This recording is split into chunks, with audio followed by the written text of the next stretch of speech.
And good evening, ladies and gentlemen. Welcome to Line to Gain. I am Corey. With me is Todd, and we're short one tonight. We're short Bobby. He is taking it off tonight, getting some much needed R&R. So Bobby, we miss you. Hope you're getting some good rest, and we'll see you next time. But we got a great show tonight. A great matchup out of the AFC West. Chargers versus the Chiefs in beautiful SoFi Stadium. Appreciate you guys joining us tonight. Looks like the Chargers opened up with a big kickoff return, taking it down to the, I think, Kansas City 25 roughly. And Yep. and now Mike Williams is down at a fourth and goal here for the Chargers. So we'll keep an eye on that. Obviously, Mike Williams, one of the bigger touchdown scorers, bigger fantasy names this year in football, so we will keep an eye on that for sure. But normally we get our picks in before. We had a little technical and personal delays, but we are back up and running, and all of us took the Chiefs tonight, and all of us had our hearts fall through our stomach as the Chargers ran that opening kickoff deep into Chiefs territory. So anyway, here we go. Thursday night football. As always, we will go ahead and cap up the picks from last week. Let's see here. Oh, Todd. Pretty good. Pretty good. So let's run through these games. On Thursday night, Bobby went with the Steelers. You and I went with the Vikings on this one. Vikings pulled it off, and they came out strong. But the Steelers looked like they were coming back there on that one on Thursday Night Football last week. Yeah. Yeah. Vikings pulled that out by the skin of their teeth, and I think we all discussed it. But that the decision of that game was kind of decided by Chase Claypool, Right. not being cerebral of the time and having proper situational awareness to making sure Pittsburgh had the most optimal time to keep the play clock running. Fourth and goal try. Touchdown. Oh, and he was dropped. He dropped it. Oh no, he dropped it. Oh, and he's hurt. He's hurt, and he's not moving. Looks like a shoulder dislocation potentially. I don't know. He hit his head really hard. And he is not really moving much. Scary moment here at SoFi Stadium, to say the least.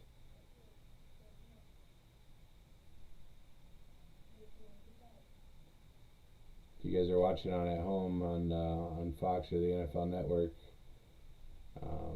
players on a knee here on the field. This looks like it could be a serious injury. So we're obviously on bated breath here as we cut to a commercial. Oof. So that's scary. So very scary. It's the realness of the NFL. So we will touch on that, but yeah, as Todd was saying, the Thursday night game last week, Steelers Vikings, was absolutely decided by Chase Claypool's lack of cognitive fortitude and wasting time there. And his response in the post game presser was childish and less than professional. Basically, putting the blame on his offensive lineman that went and tried to grab the ball, and we're not going to get too much into it, but nah. So Saints versus Jets. Bobby and I went on a rope here and took the home team with the New York Jets. Saints ended up pulling this one out. Todd got that one. Congratulations to you, Todd. But we got you back on the next one. Falcons at Panthers. You were the lone wolf on the Panthers call, Todd. Bobby and I took the Falcons, and the Falcons did pull that one off. Boys are egg on my face for believing in Carolina. Yeah. Fraudulent enemy number one. They are. Definitely fraudulent enemy number one now. Okay, Seahawks, Texans. All three of us took the Seahawks, and we were all proved very smart there, as well as the next matchup, Chiefs, Raiders. All three of us took the Chiefs. on that one. Ravens Browns, one that all three of us were wrong on, actually. Yeah. All three of us took the Ravens, and we were all made to look pretty stupid as the Browns went out there and really handled some business. Lamar Jackson getting injured as well. Yeah, that crushed Baltimore. Him getting hurt so early. Yeah. Because Lamar does most of his work in the fourth quarter, Right. and then when you don't have fourth quarter Lamar, you're in a bad spot. Definitely. So we're back here at SoFi Stadium. They got the face mask off. I'm not entirely sure who this player is, but they got him. Looks like they're getting the back brace.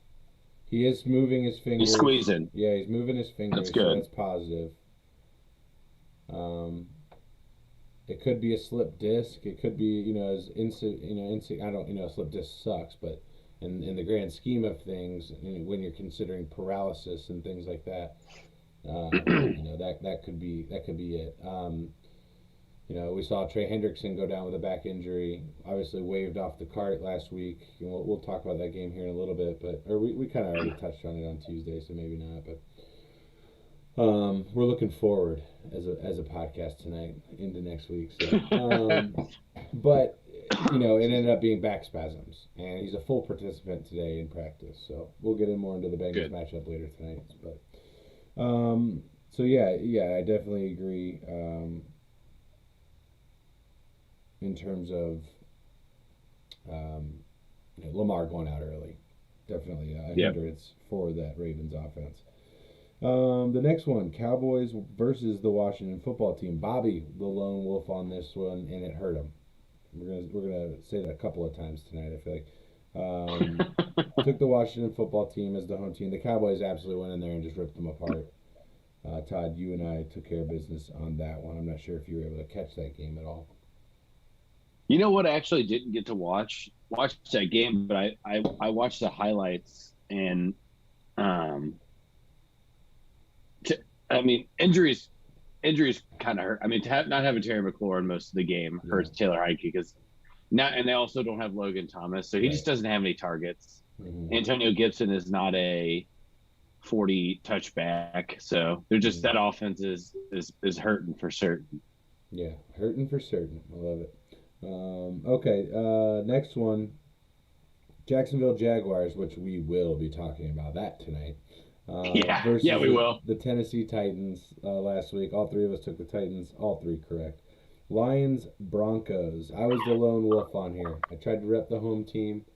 I tried to take the Lions, and it backfired. Broncos just did not pan out. Yeah, they ripped them apart. They ripped them apart on that one.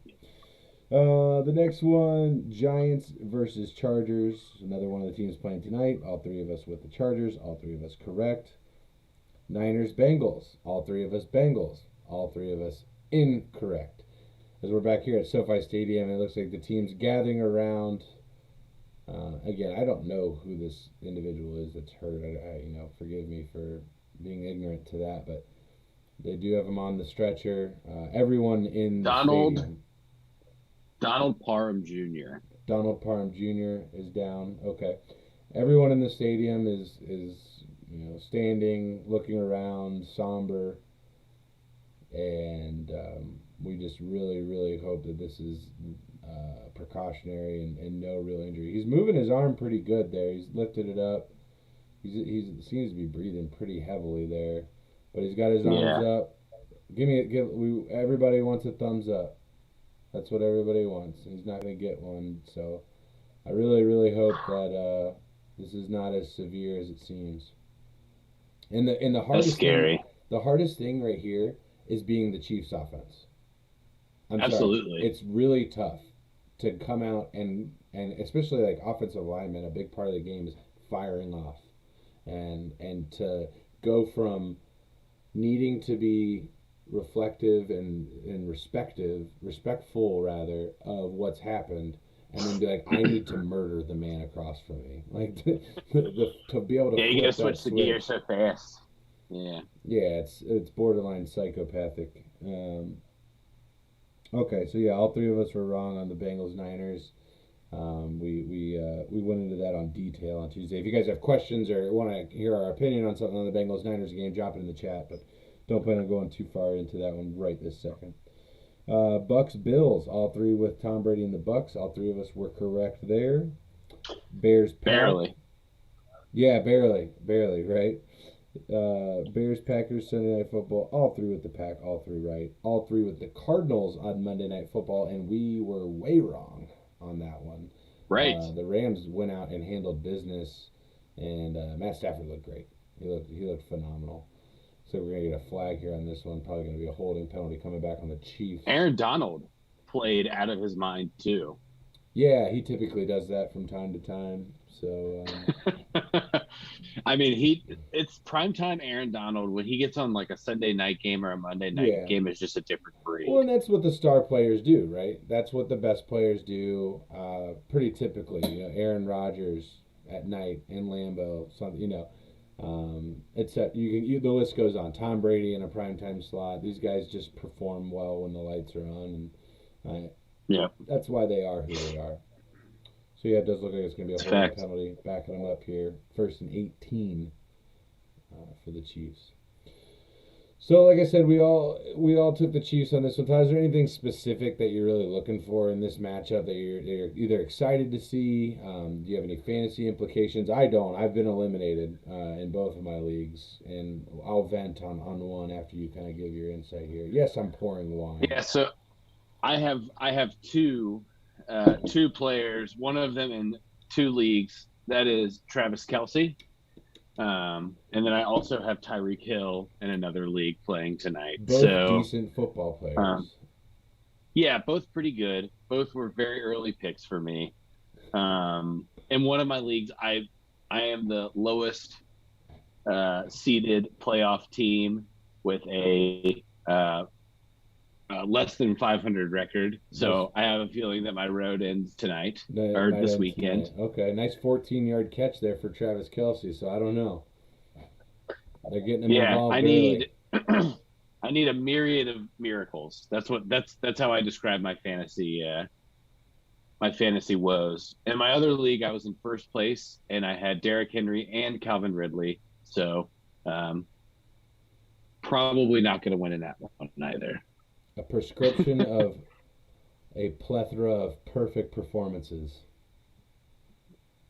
I like that. That feels that.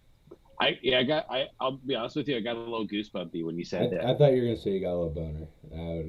I would have been happy.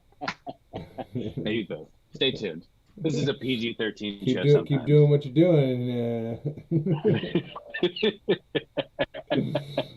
All right. So yeah, I don't have any fantasy implications in this game tonight. I'm pretty salty in one of my leagues. I'm a top 6 scoring team.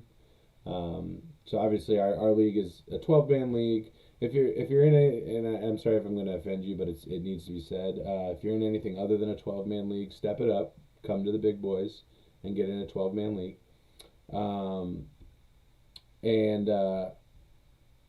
I have a top 6 scoring team. I've won 4 straight going into the playoffs. I missed by 1 game. And I've top 4 scored against. So I literally have gone against the league high point. I think I lost the league high point 4 or 5 times this season. I've got a great roster.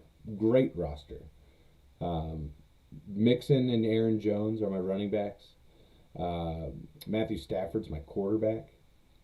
T. Higgins, Cole Beasley, Robert Woods before he was hurt, and Mike Evans. I've got Dalton Schultz and Dallas Goedert as my tight ends. Like, I have a brick shithouse team. Like, yeah, you're stuffed. That's stuffed. Yeah, it's a great team. Yeah, I wouldn't have it any other way. I literally just got everyone's best shot pretty much every week. So, yeah, a little bitter about that. My other one is a Dynasty League. I've been eliminated on that. And have I told you my recent strategy of what I've been doing? Did I talk to you about that yet? Okay, so I'm eliminated. So over the last couple of weeks, I've just been scouring the free agency, looking for guys that have been dropped over the last couple of weeks to clear room for guys that are competing. And I've actually made some pretty good acquisitions over the last. I got Khalil Herbert, Juju Smith-Schuster, and DJ Shark. Or were all because they're Ooh. all on IR. Well, Yeah. Herbert was on IR, but he got dropped. I just think he's going to be a good running back in the future. Yeah. It's a dynasty league, so I can keep all of these guys forever. As long as I want, and as long as the league is around, rather. And um, Right.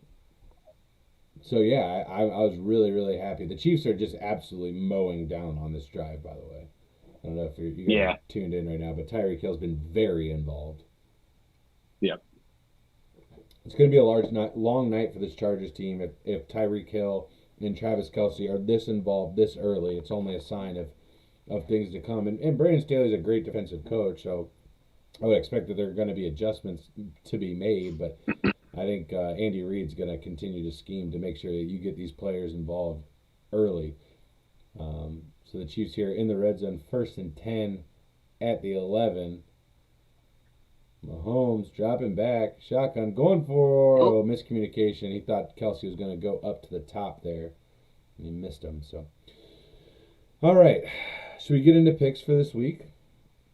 Well, before we do that, I didn't even let's do the let's yeah, we got to do a little overall ranking here. overall rankings. I just wanted to breeze on by that, and for some Yeah, reason your boy, juiced up over there. So we have a new yeah, your cellar boy's showing dweller. his stuff. We have a new bridge troll. I think that's what we should call it. As a team, we should call the person in the basement the bridge troll. You gotta pay the troll toll if you wanna get this boy's Gonna hole. get the boys hole. You gotta pay the troll toll to get in. So we have a new bridge troll who went 8-7 last week. Our bridge troll is Bob. Bobby is 130-78. Pretty good record overall, I'd say. Like, Not bad. put $100 on every game that you bet on. You're gonna make money. You know what I'm saying? 130-78, pretty good. Um, Todd went 10-4 last week. 10-4. That's a great week. I went 9-5, so decent week still. Bobby went 8-7, just above 500. And there's a tie at first place now. And it's the two guys that are on your screen right now. And him, me and him. We did it. Me, See, you, what me, happened? me. The math's not adding up there, Bob. 208. I'm realizing now. 34-74 is what it is. Ooh. You're gonna have to go back and math there, Bob. If you're watching tonight, you go back and math. Either way, it shows Todd and I at a tie. And I'll take first place again. How long have I been sitting here at the top? It's good to have company. I believe this is your 6th or 7th week in a row that you are in first place. It's good. It's good. The Chiefs are up on top here. Who scored that touchdown? I missed that. Burton, fullback Burton. Fullback Burton is what they call him. That's what he's known as around the greater Missouri region. FBB. He also had their highest gaining reception during that drive as well. So getting the fullback involved very early. Well, so while we got everybody here, I want to go ahead and plug it because the games start tomorrow. College football season bowl season starts tomorrow. Not the biggest games in the world, but nonetheless, we are hosting a college bowl game pick'em. I think we got like 7 to 10 people that are in right now. The more, the merrier. We've got it's a $10 entry. $5 of your entry is going directly to the Covenant House of Michigan. So we've got a nice little pot raised up right now. I think we're going to finally meet our fundraising goal for the Covenant House of Michigan. We're going to get those donations out before Christmas, based on how many people we get in. We'll go, whatever it is, we'll get it up to that 150. Get those donations out and make sure the Covenant House gets a little extra kick before Christmas. So it's going to be awesome to be able to do that. Very, very much appreciative to all of you guys that have contributed to that. Especially Mr. Charlie Lehman, our largest donor of this fundraising campaign. Charlie, we appreciate that. And Charlie, you will have the honor, unless somebody beats it. Somebody beats that Hundy. You want to throw $101 out there to the Covenant House of Michigan, then you can have the honor of selecting our next charitable effort. So that's the benefit of being the top donor. So if you're interested in getting in this college bowl game pick'em, hit us up. We'll get you involved. We'll get you the link and the password and get you set up on that. So Starts tomorrow. Bowl season's tomorrow. That's exciting. yeah, it is I love exciting. bowl season. It is exciting, and we're not going to pick them tonight because I'm not giving you any insight into my amazing picks in my strategy to picking these games. So, all right, so we've got two slated Saturday games this week. As of right now, there have been no confirmation of postponement. In fact, there has been a new released COVID protocol for the NFL, further confirming what we discussed on Tuesday, that the NFL is an unstoppable machine and will continue to move forward with games. And they really don't fucking care what you have to think about that. So Saturday, we have the Las Vegas Raiders, shout out Bruce, going to Cleveland, the mistake on the lake, and facing off against the COVID-ravaged Cleveland Browns. Yeah. Current spread on I this mean, Las just from Vegas top to minus bottom. 3.5. Top to bottom, Cleveland is disheveled. Yeah. I'm going to take the Raiders. I don't think it makes sense not to take the Raiders. No, I totally agree with you on this one. I got to go with the Raiders. Bobby is actually dissenting, and he's going with the Browns on this one. I was a little surprised by that pick, but the Browns have been really, really torn apart by this COVID. I mean, Jarvis Landry, their starting left tackle, Baker Mayfield, their head coach, one of their offensive coach or defensive coach is out. Mm-hmm. They have 21 total people, 11 of which are starters that will not be able to play. Yeah. So the Browns have a rough way about it right now, and with that said, I think it just makes a lot of sense to go with Vegas on this one, in both senses of the word, to go with the spread and to go with the less COVID team here. All right, next one on the docket on Saturday night, going to be a really, really fun matchup. Takes me back to 2006 time frame, late in the season. You're at home on a Sunday night, you finished your homework, and you're going to watch Sunday Night Football, and you're going to watch Peyton Manning and Tom Brady go at it in Foxborough. Just kidding. It's Carson Wentz and Mac Jones. We got Colts. We got Patriots. Two very good teams that I'm really, really excited to see here in Indianapolis. The Colts are actually the favorite on this one, minus 2.5. And I am going to side with Vegas. I am going to take the Colts on Saturday night in Indianapolis. Interesting. There is no logic to that. Oh, okay. My gut tells me that the Colts are going to come out and Jonathan Taylor is going to be an unstoppable force. That's where my gut led me. This was the game that I feel like I had really the hardest time making a decision on, and I went with my gut. Yeah, this is a tough game. They're both really good teams playing well.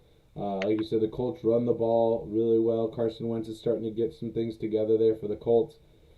That said, my gut tells me go with Bill Belichick, go with defense. And the Patriots have both of those things. I'm going with the Patriots on this one. Do you have Bobby's pick in front of you? Yeah, Bobby also picked the Patriots, so I am the lone wolf on this one. You don't happen to have a pen or paper in front of you, do you, Tom? You know what? Mary just organized this desk, and I actually have both of those things. Give it up for Mary. Mary. Yeah, she's really just she's the real MVP. She's a really swell gal. You're the real MVP, Mary. The real one. All right. And then I can just send this. Do we have a turnover here? To Bobby when we get in. Looks like the Chargers just turned the ball over. Justin Herbert, who is apparently the greatest quarterback ever, if you follow Chargers Twitter, gets a ball tipped at the line of scrimmage, and the Chiefs are there to pull it down, to take the ball and presumably control of this game if the next drive is anything like the first one. So you got us all down for the Chiefs. You got me and you for the Raiders. Yep. Bobby for the Browns. And I got, yep, me and I Bob got for the it. Pats, And I got, you for the Colts. that's right. And now we are all up to date. Good deal. So into the And I Sunday hope Bobby slate can of read my games. handwriting. I'm going to be honest with you. The 1 o'clock slate of games is pretty fucking awful. It's pretty boring. Horrendous. It's pretty boring. Yeah. I'm going to go ahead and speed through these, and then we're going to come back and pick them. Just to give you guys this slate of 1 o'clock games. Like, if you have shit to do on, like, this weekend, do it Sunday, like, between 11 and, like, 3. You're fine. Just do it then. It's Panthers, Bills, Cardinals, Lions, Jets, Dolphins, Cowboys, Giants, Washington, Eagles, Titans, Steelers, Texans, Jaguars. Less than stellar. The only one that I'm like, okay, I could watch this is probably like the Cowboys Giants game, because the Giants play hard. Yeah, I could watch the Titans and Steelers play. Yeah, that could be a decent for game. our own implications, kind of thing. Yeah. Our being Bengals fans implications. Right. Yes. Oh, that was good. So I told Todd before the show, you guys know that I have a December beer advent calendar. Well, my wife, my beautiful wife, has a wine advent calendar, and she doesn't like red wine. So essentially half of the wine is my wine, and my wine is good wine. So we had a Blue Serena. It's from Greece, a Greek red wine, and ooh, it's really good. It was tasty, and they're like little mini bottles too. So it's not like ooh, that's super cute. You're not. Yeah. The Blauweiss is the Browns. I think those are the two major ones that I've seen. You're right. Yeah. So. And this one, I'm just going to stack it up and go regular. I mean, Buffalo's a 10.5-point favorite right now. I'm going Buffalo. Yeah, that's where I'm at too, and that's also where Bobby is at. It doesn't make any sense to pick the team that broke my heart last week. Right. And in the famous words of Johnny Tweeter, she broke my heart, so I broke her jaw. Yeah, exactly. Yeah, punched Carolina Panthers right in the fucking face. I totally agree. Yeah. Or if you're Urban Meyer, just kick the shit out of them, right? Ooh. Call me Josh. Call me Josh. So, yeah, or in the words of George W. Bush, fool me once, shame on you. You fool me, I can't get fooled again. In the words of George W. Bush. All right, next one. In Detroit, we got the Redbirds coming out of the desert, flying into the Motor City and taking on the Lions. Cardinals, Lions. Current spread on this one, Arizona minus 12.5. I'm not sure this one requires much debate either. No, the only big thing that's coming out of Phoenix is no DeAndre Hopkins for the rest of the regular season. Yeah, at least, right? 6 weeks, I think, is the minimum of return time for the Hop on this one, and an MCL tear that he's going to have surgery to repair, and a big miss, and you know they're getting lucky with playing the Lions this week. You know, potentially a week to figure out their offense without Hop. And listen, they have other offensive weapons with James Conner and AJ Green and Rondale Moore, and you know they have Chase Edmonds back now too. And Chase Edmonds just returned off of IR as well. So you know, I think they will be fine. They have a week to tune it up, but the Cardinals didn't really look all that stellar on Monday night either. So kind of perpetuating this mindset of the Cardinals doing exactly what I say and really cooling off as the year goes on. I think this is where the week Rondale Moore matches that week one figure where he exploded onto the scene and had a great week one. I think Rondale Moore comes out with a strong performance this week against Detroit. Speaking of strong performance, the Chiefs are off to one right now as Travis Kelce gets a 15-yard pass. Patrick Mahomes doing Patrick Mahomes does best, being relatively elusive in the pocket, shakes off that first tackle, and then rolls out to the left, changes his arm angle, drops it down, and drops it right into the hands of Travis Kelce, who from there, once he gets the ball, that's where he really starts working. And Yeah. catches at the 20, doesn't come down until about the 14-yard line. Chiefs setting up 1st and 10 inside the red zone. Tyreek Hill going in motion. Handoff. Chargers do a good job sniffing that one out big time. Yeah, absolutely. I'm really glad that we're in sync on this broadcast as well. We are. That's what I was about to say. This is a magical thing that you and I are watching this game in real time together. So I just got an alert. That's good news for Sparty fans if you're wanting to win the Peach Bowl this year. Kenny Pickett has declared for the 2022 NFL Draft. And of course, his quarterback, Heisman candidate Kenny Pickett out of the University of Pittsburgh. And he will skip the Peach Bowl against Michigan State. Can't blame him. I mean, he's probably going to end up being the top quarterback prospect, right? Yeah. Is Kenneth Walker going to play? Because he declared for the draft today as well. I heard that there was a lot of talk about him not playing. That's what I heard. I can't blame him. It doesn't make any sense to risk injury unnecessarily. Yeah. You know what? I had an interesting conversation with somebody at work about this. All right, so it's the Chick-fil-A Peach Bowl, right? Let's say you're Chick-fil-A. You're in charge of marketing for Chick-fil-A. You manage these events, and you really want to make sure that Kenneth Walker plays. Offer him a $10 million contract for 3 months of commercials. Kenneth Walker advertising Chick-fil-A. If you want him to play, but the stipulation is you play in the Peach Bowl. Offer him money. Pay him. Yeah, you can do that now. You can do that with exactly. these guys now. If you have any issue with Kenny Pickett stepping away and not playing in the Peach Bowl, okay, pay Kenny Pickett to play. Give him an endorsement deal from Chick-fil-A that compensates him for participating in this event. He has to play.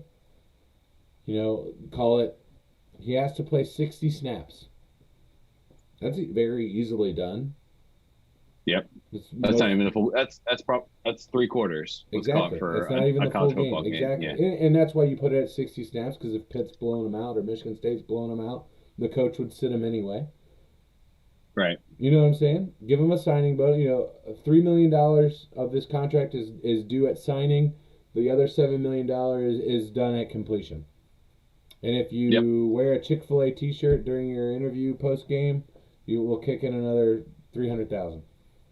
You know what I'm saying? Like, you can do this stuff now. So I don't want to hear any bitching about players not playing in bowl games anymore, because you can compensate them. Right. You can. They can be. There's funds that are now appropriated for things like this too. With universities, like there's specific contracts that are contract templates that are written up for these guys to be able to make sure that their deals are not one-sided as well. Right. And now they could just have an agent. So whatever. You can have an agent at 18 years old. I guess they do it for guys in the NBA, so it's not too far-fetched. And baseball. All right. Next game. Sorry to go off on a little tirade there. I literally just got an update there on my phone from that one. This one of the hottest teams in the NFL right now, the New York Jets are going in to play. I think they've won their last 5 games. The Miami Dolphins. Ooh. Jets at Dolphins. The spread, Miami minus 9.5. I think I'm taking the Dolphins. I like here. So the Dolphins are missing one key component, which is Jalen Waddle. Jalen Waddle is on the COVID list. Yeah. But they do have Devontae Parker back, who is not necessarily as talented of an asset in my opinion, but still equally a good asset against a subpar Jets defense. Right. So I'm thinking that Tua comes out. It's a Devontae Parker Tua connection. 8 to 12 times, Dolphins win. Yeah, I totally agree. I think 80% of the time these teams are matching up. The Dolphins are going to be winning that matchup. And that's what I'm taking here. You ride the hot team. I went with the Yep. Jets last week, and it bit me right in the ass. Right in the tuchus. Excuse me. And Bobby has also agreed in taking the Dolphins here. Josh Lehman sharing the video. What's up, Josh? Thanks, Hey, at Josh. least we got one Lehman here. One of the Lehman boys Yeah. is coming and hanging out with us Thanks, Green tonight. Puff. Oh, Cheers. dink. Mm-hmm. All right. So next matchup, and I'm just gonna go ahead and skip to this one because I really want to talk about it. It needs to be talked about. And I want to. What would be really great is if Ryan Young would jump into the chat right now. Texans Jaguars in Jacksonville. So before we get to the pick, you notice I have a flag back here. What does it say? Bowling Green. What does it say? Bowling Green State University. Do you know who the coach of Bowling Green State University was last time College Game Day was at Bowling Green? It was Urban Meyer. Urban Meyer was head coach. Bowling Green State University. Excuse me, the Bowling Green State University.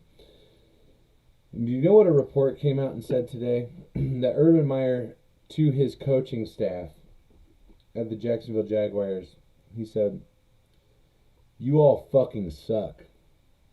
I had a better coaching staff at Bowling Green." Is what he said to the people. Is that true? That came out today. That Urban Meyer God. said this. The more and more, in case you guys haven't heard, Urban Meyer is no longer the head coach of the Jacksonville Jaguars. In case you're under a rock, literally one of the first things I said to my wife this morning, other than "Good morning, baby, I love you," is like, I came out of the shower like, Urban Meyer's not that coach anymore. Like, I was literally started talking. I texted Todd and Bobby at like fucking 5:30 in the morning. It was stupid. Yeah, he did. Yeah. So yeah, Urban's out in Jacksonville, and the more like now that he's out, like I feel like the floodgates are open, man. Like everybody is dumping on this guy.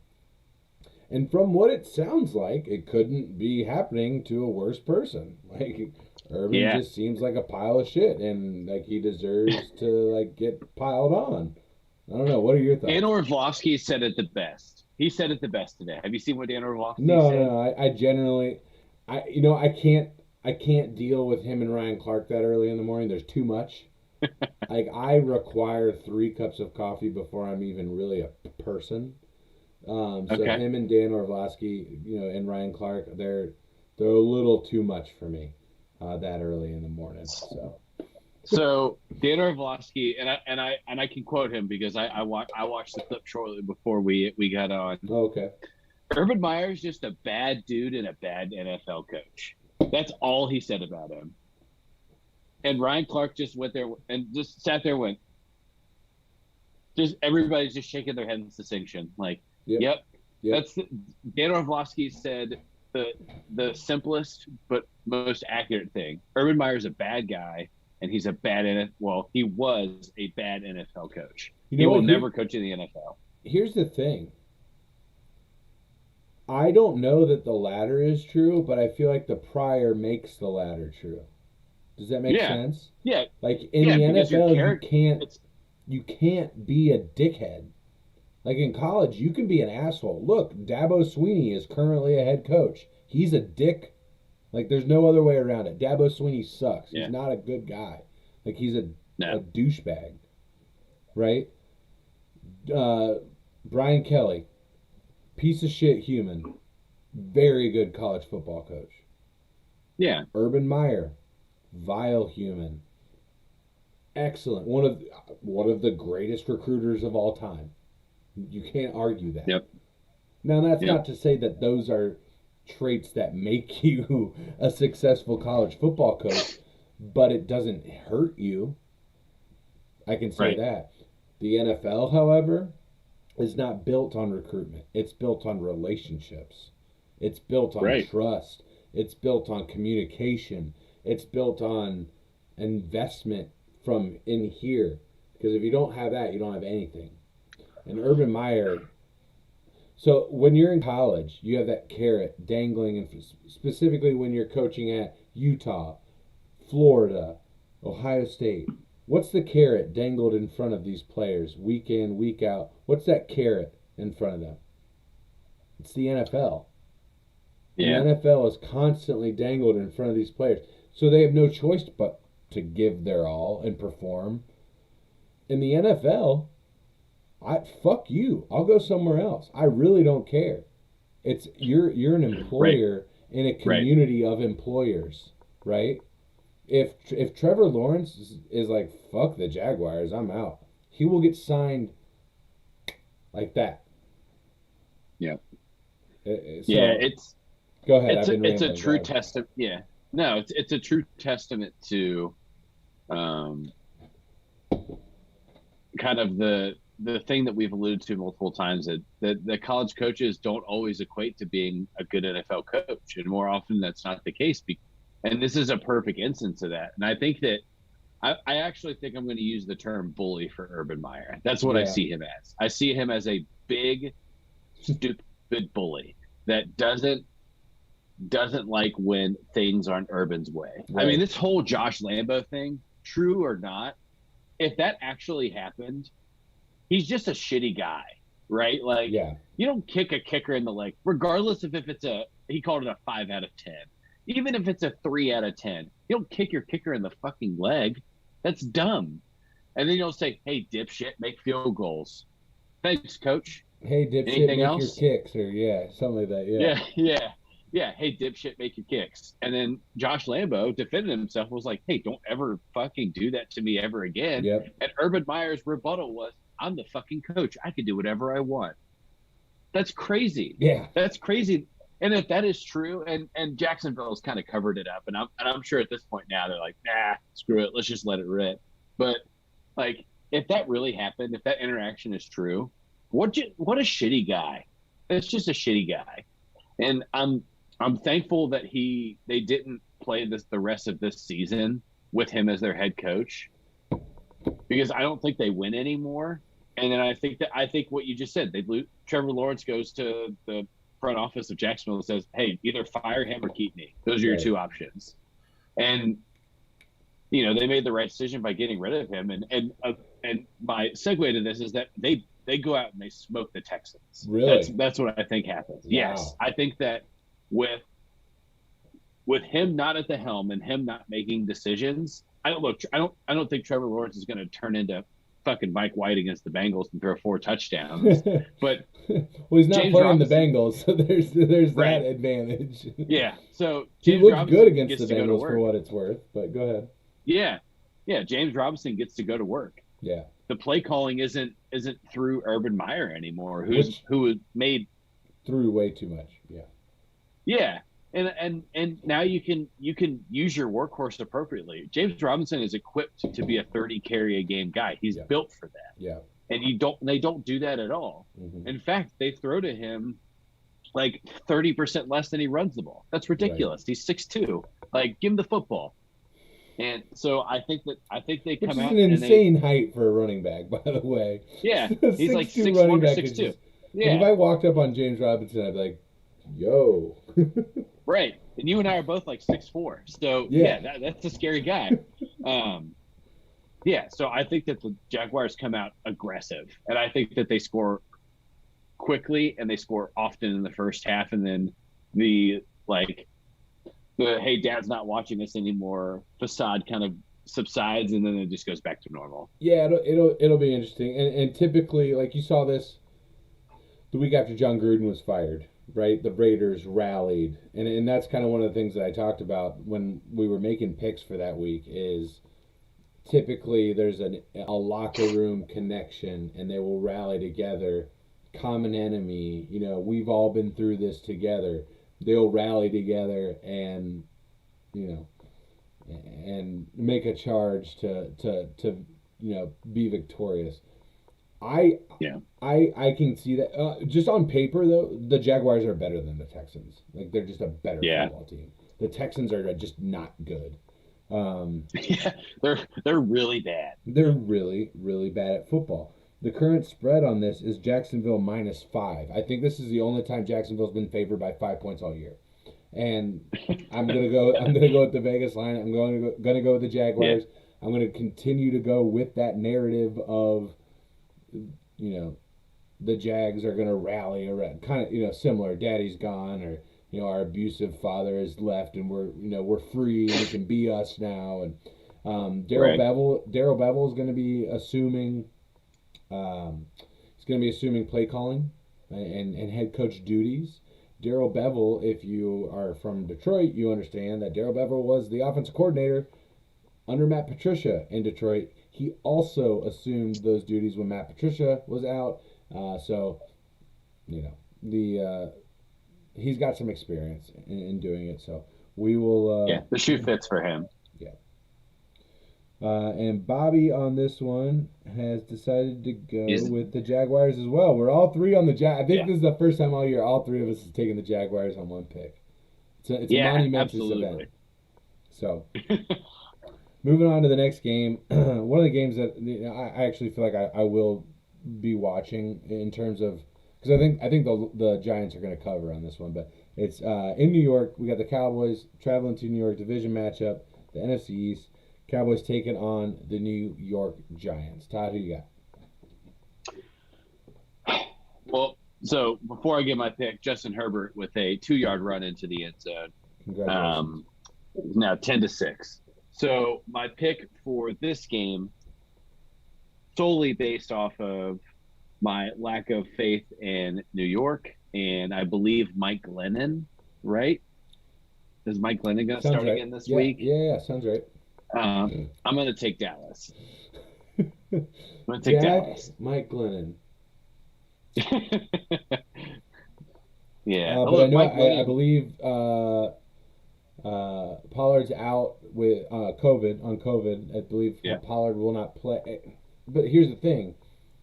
I don't know his vaccination status off the top of my head, and I don't know how the new COVID rules apply. Well, I know how they apply. I just don't know specifically to Tony Pollard, just based on his vaccination status. I don't know what it is.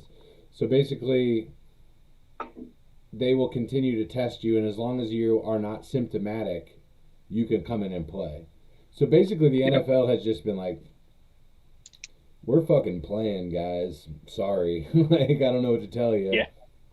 Whoops. And I wonder, I tweeted this earlier, and it was really an off the cuff tweet. It didn't put a whole lot of thought. I was like, at what point in the season do we reach like herd immunity in the NFL? Like, at what point do we have like the chicken pox party where like everyone just gets together and these guys just all Right. get COVID at once, and then Right. all right, we're done. Moms are in the kitchen drinking wine. All the kids are just licking each other's hands. Right. And I'm not trying, and what Yeah. I'm not trying to do right now is downplay the severity of COVID for people that have, underlying conditions and things like that, because I understand it is, I'm not trying to downplay the severity. That's not what I'm trying to do. I'm making light of a situation that sucks for everyone involved. But the NFL is just like, yeah, it doesn't suck for us. Yeah. We gonna keep on playing, and you're gonna We fucking rolling, watch. baby. We rolling. We rolling, and guess what? We're not fucking moving games either, apparently. So, Baker Mayfield had something to say about that today, commenting about. They did. He said, I don't understand, something to the effect of, why you wouldn't just postpone the game if you're really concerned about player safety, and yet you're gonna, continue to test these vaccinated people. So I don't know. I'm going off the top of my head for what Baker said there, but obviously frustrated with the fact that the game hasn't been postponed yet. So, Right. and I'm not trying to go into this thing about COVID, but it affects sports, and we're a sports podcast, and we're going to talk about sports, and so we're going to talk about COVID when it affects it. So, if you're like, true. talk about COVID. Sorry.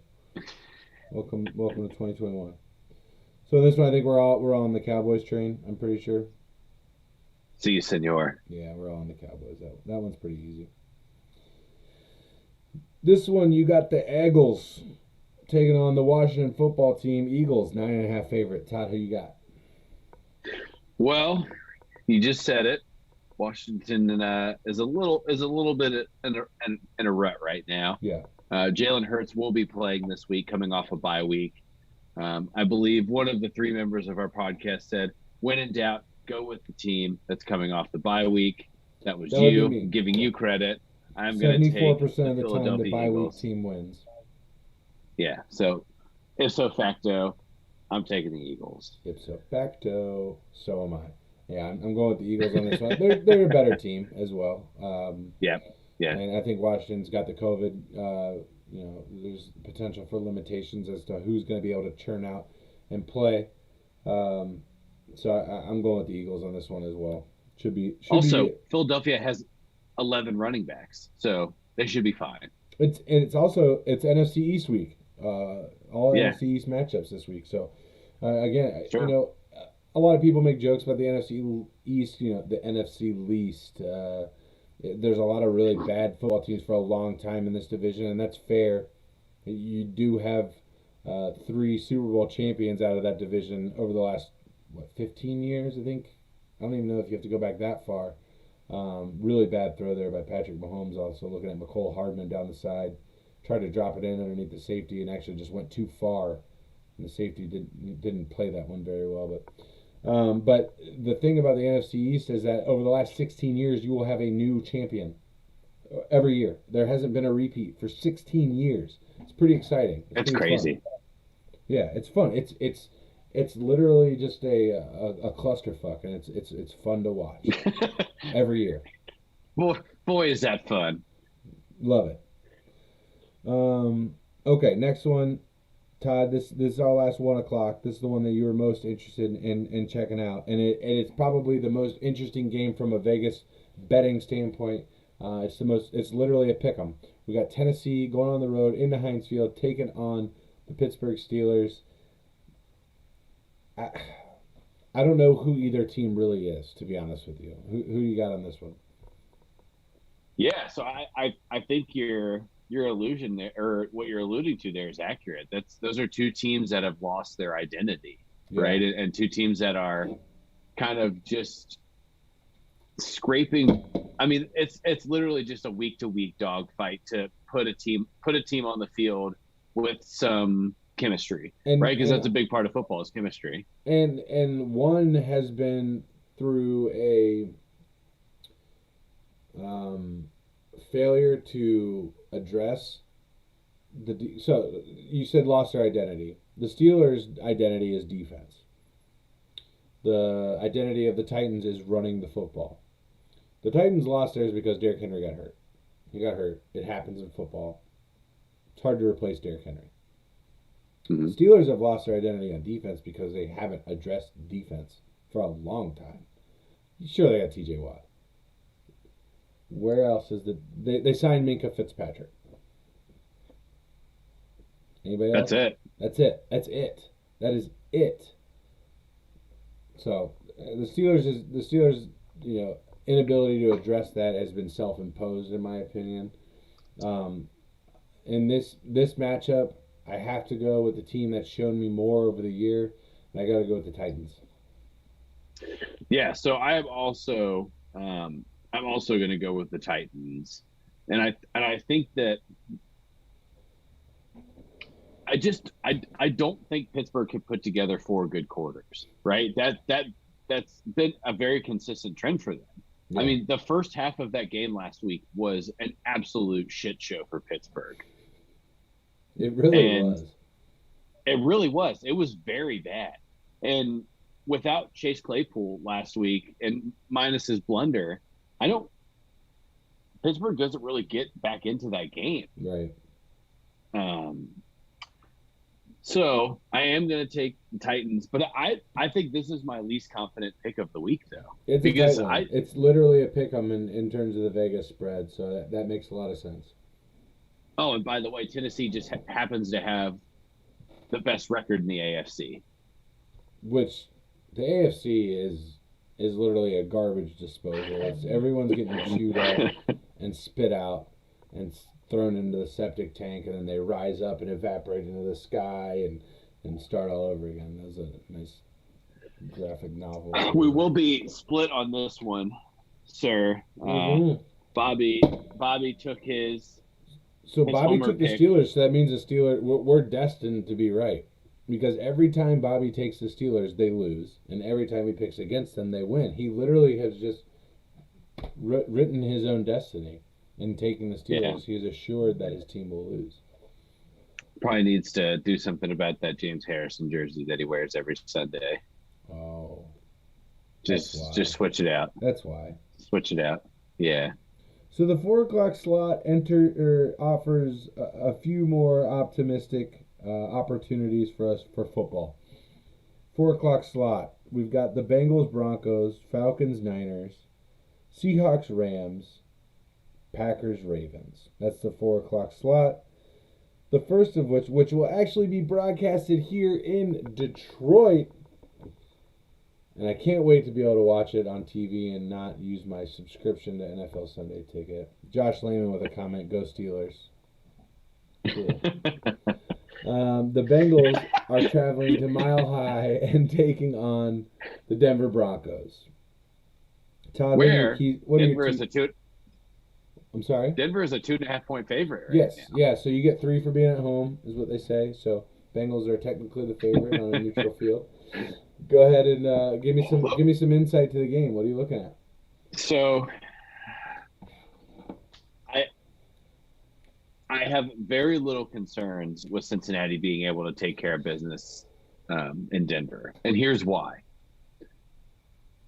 That loss to San Francisco sucks, right? There's a couple of things that don't go your way. We alluded to it, or we talked about it pretty extensively Tuesday. Yeah. Turnovers have caused the Bengals the majority of their losses, right? 5 of their 6, in fact.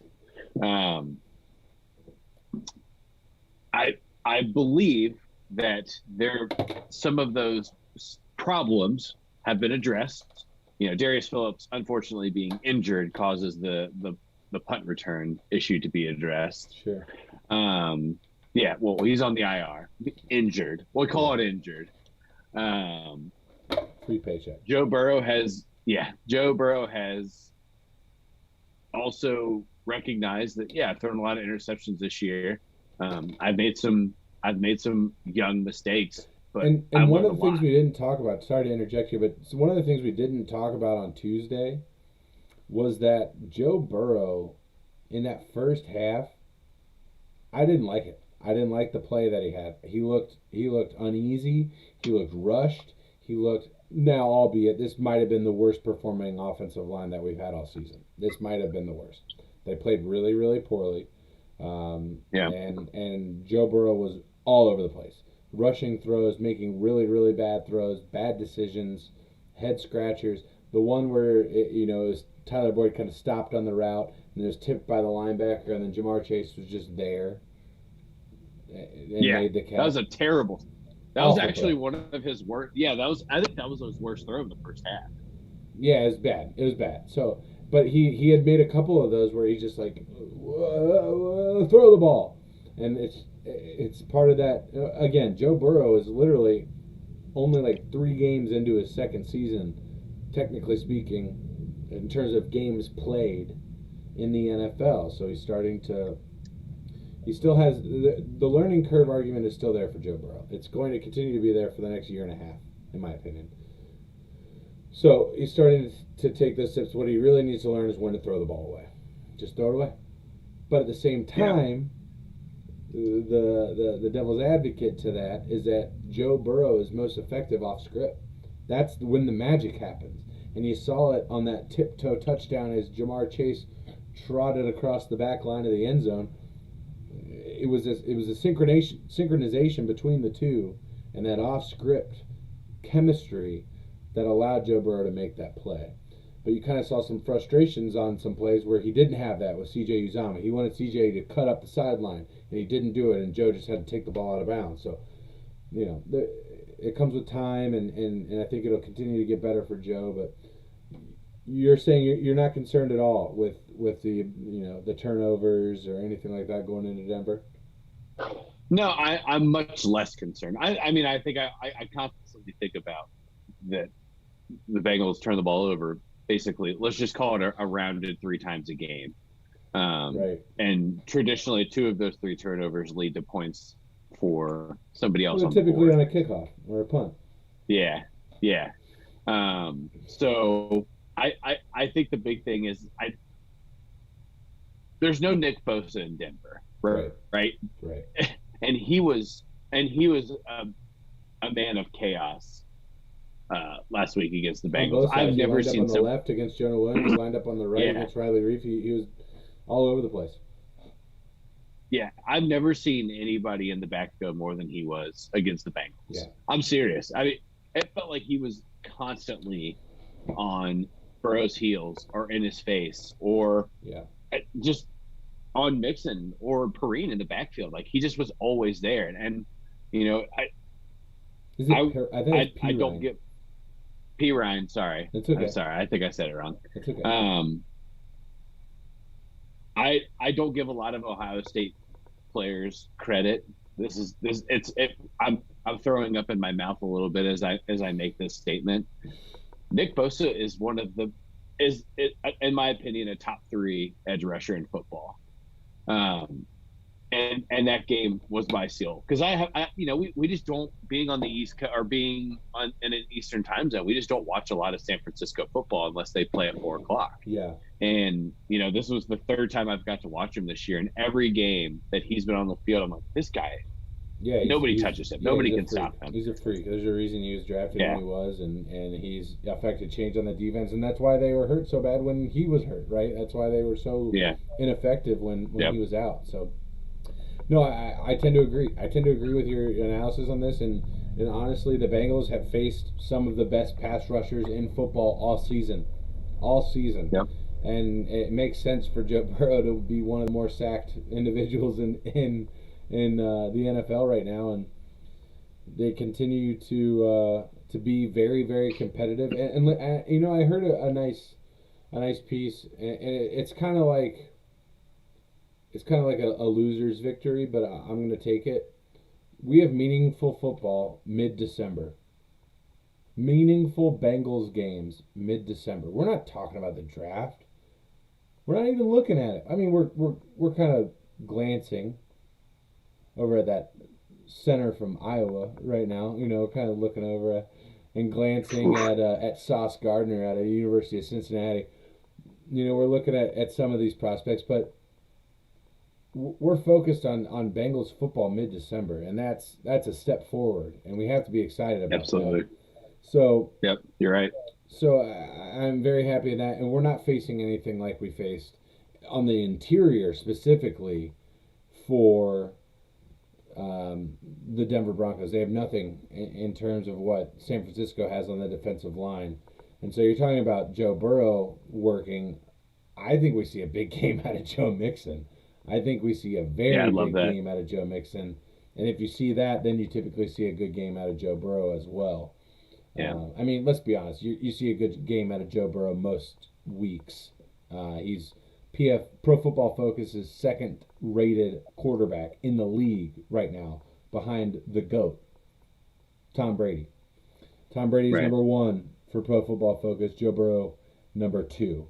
So I'm confident in Joe Burrow and his ability to perform, and I think the fact that our defense looked so good against San Francisco. They looked so good.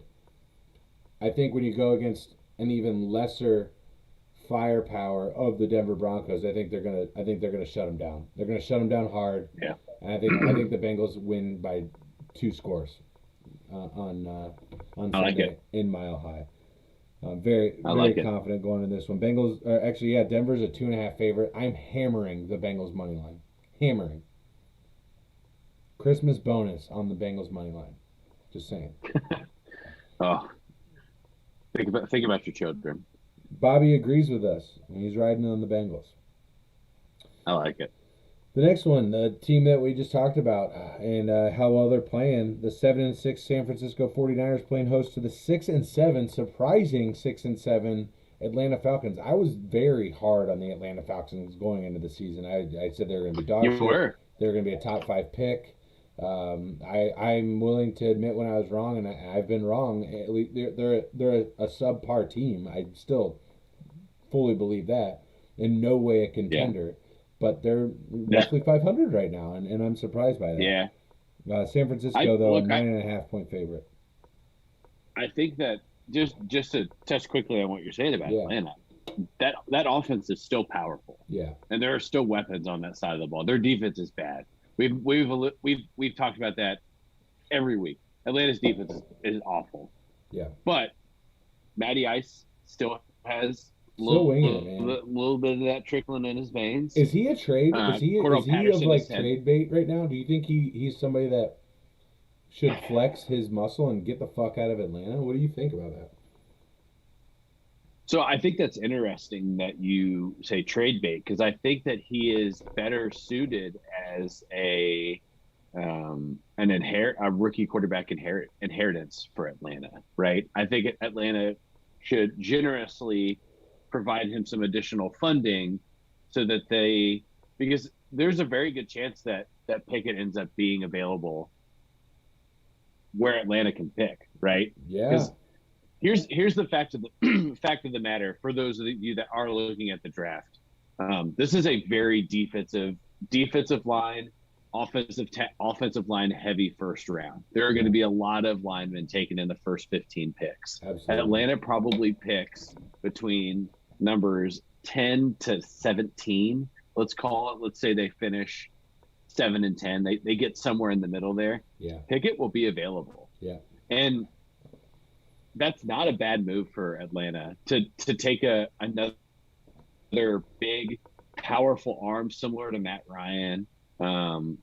Pickett is also fast. He's mobile. They made a role in college football because of his mobility. I think you pay Matt Ryan for 2 more years. I think you keep him there. You give him the Pickett for 2 opportunity. years. Yeah, I think so. Well, no, I think that the 2-year idea to me is that you you give them the chance to kind of work together, make sure that there's no mistakes there, and then you move forward.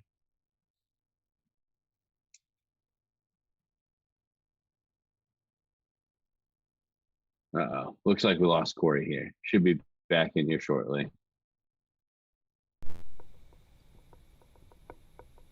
All right, He's back. I got it. He's back. Look, that's a 10-second fix now. I'm a professional at fixing the. You should just put Corey James, co-founder of Rally Tau Sports, information technology specialist. That's pretty much what I've done at this point Yeah, with all the issues. I like it. No, that's an interesting theory in terms of and yeah, I think so. You sign him to 2 years with the opportunity to trade him, then having control of that contract Yeah, to get something back. I like that. I like that exactly. a lot. So Yeah. Thank you. Thank yeah, you. that would be interesting. That's fucking interesting, man. That's fucking interesting. I really like Pickett a lot. I've watched Pittsburgh And 3 hold on, I times, the gotta cut you University off of because we got a Pittsburgh. special guest joining us. At least he's watching right now. The one, the only, Mr. Cody Bauer, liking the video. Oh wow. Yeah. Thanks, man. What's up, Cody? Thanks, Cody. Good to see you in here, buddy. Yes. Most Yeah, dude. definitely. I like Pickett a lot. I think that his skill set and frame translates well to the NFL. Is this I'm a scared to fumble? say that he'd be a good. I gotta cut you off. Patrick Mahomes tucks, brings the ball back, and then moves his arm forward, but it doesn't look like a throw. I think this gets called an incomplete pass. I think you're right. In my opinion, it's a fumble, but it's going to be called an It should be a incomplete pass. fumble. It should be a fumble because he did not. But the ball moves forward. The ball moves forward, and it wasn't hit. The ball wasn't specifically hit. He's got a grip on it. The ball moves forward. That's going to be ruled an incomplete pass, in my opinion. At least it should be, according And to look the at rule. that. The other Bosa brother in the backfield on that play. Yeah, right. They're just the Watts and Boses are just genetic fucking machines. It's incredible. Are they not challenging this? Are they not challenging this? And it's off. The play's Wow. off. The Chargers have the ball. That's amazing. That should be an incomplete pass, in my opinion, according to the rule. Right? According to the rule, that's an incomplete pass. I don't know. Wow. Bold strategy, Cotton. See how it pans out for him. Like, what do you? So, do the Chiefs not have a timeout? Hold on, let me pull this back. They do. They have all three They fucking do. They have timeouts. three. Yeah. Why don't you Wow. challenge that? What do you have to That lose? seems There's a like a minute 20 left, and you're giving the ball up on you in your own side. Challenge the fucking play. At especially least try. And especially there's when Mike Mike Williams Williams. pulls this ball down. Yeah, Mike Williams essentially just call him fucking Robert Plant because he climbs the stairway to heaven literally every week and just goes up and grabs every ball. We talked about Mike Evans and catch radius. The other Mike Williams. I mean, look at how big this motherfucker is, He's enormous. and he's getting held too, pulled down, and he just jumps through it. I mean, talk about a weapon, right? I mean, I love Tyler Boyd. You know, you look at veteran players in the wide receiver core. I love Tyler Boyd. He's not Mike Williams. He doesn't have the athletic prowess. Now, T. No, Higgins could end up being like that. because Right? he has close to the size. He's He's got not the quite vert. Mike Williams He's got the size, but he vert. has this. Yeah. He's got the Yeah. vert. All right, let's keep rolling along on this. I think we all decided um, that we're going with the Bengals against Denver. Well, I don't know. We actually didn't pick. I'm taking the Niners on this one. They're a 9.5 point Yeah. favorite. I think it makes sense. Yep. Bobby as well is taking the 49ers on this one. So we got 4 games left in the pick'em as we get close to halftime here, where we'll probably be wrapping the show. But the Rams, who looked great on Monday night against the Cardinals, are playing host to the Seahawks. Rams 9-4, Seahawks 5-8. The Rams are currently a 4.5 point favorite against the Seahawks. I'm going with the Rams. I think they've shown that they're starting to get it together, turning it up a little bit, starting to be, you know, in my mind right now, the two top contenders are Green Bay and Tampa Bay in the NFC. But the Rams are starting to make some noise. They're starting to be one of those teams, and if the Cardinals can continue to maintain, if they can start proving a little bit down the stretch, I might throw them in there. But I don't really have them as a contender right now in terms of Super Right. Bowl. Yeah. Look, I think even with how hard they were hit with the with with players being out due to COVID, Yeah. I still think that they match up uh, very effectively with a Seattle team that's just a shell of its former self, regardless of them beating San Francisco or not. That team is Yeah. tough to listen, they watch. still have Matt Both sides of Stafford, the ball. Yeah, the Rams. yeah, and you know this is, and they also Cooper Kupp is not on that list, Right. and that's realistically you could have your third string running back if you have Cooper Kupp and Van Jefferson out there. You should be fine. Yeah. That's enough. From an offense, and Aaron Donald's not on that list. Yeah, you're fine. Von Miller Yeah, is. I'm taking the Rams. Von as well. Miller is on that list. Von Miller will not be playing. I did see that. Well, and that's the thing. I think Von Miller might still end up playing, depending on his vaccination status. I don't know what his vaccination status Right. is. So Yeah, we'll find it. A lot is going to change in the next 48 hours. it really is. For this It COVID really, list. particularly I mean, tomorrow. We're going to find out a lot tomorrow. Yeah, yeah. So Saturday it's great by that we're 9 making our p.m. picks right now. Saturday at 9 p.m. is what I read, where they basically have to have everything kind of finalized for who's going to be available versus who's not going to be available. So Bobby also taking the stay Rams tuned. on this one. All right, last of the 4 o'clock slate. We've got the Packers going into Baltimore, taking on the Lamar Jackson-less Ravens. This one, currently the Packers are the number 1 seed in the NFC, and they are 5.5 point favorites on the road in Baltimore. I'm going with the Pack here. They're looking good. They're churning it up. The last dance is real. Aaron Rodgers might fuck around and win another Super Bowl.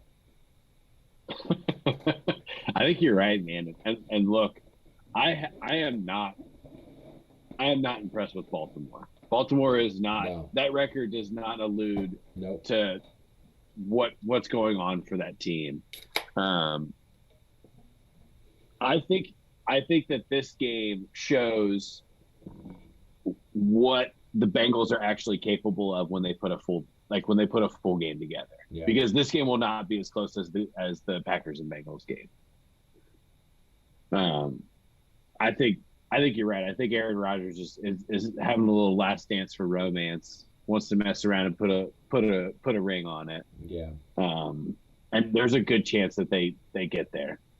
There's a very good chance they get there. Yeah, got to get through Baltimore still. Got to take every game one at a time. Obviously, from any team, you can't look forward in the NFL or you'll end up getting beat. And I think the Bengals did that a little against the Jets, looking forward to the Browns, and they lost to the Jets, and then they slumped into the Browns and got their ass beat. So the Packers can't walk in here just,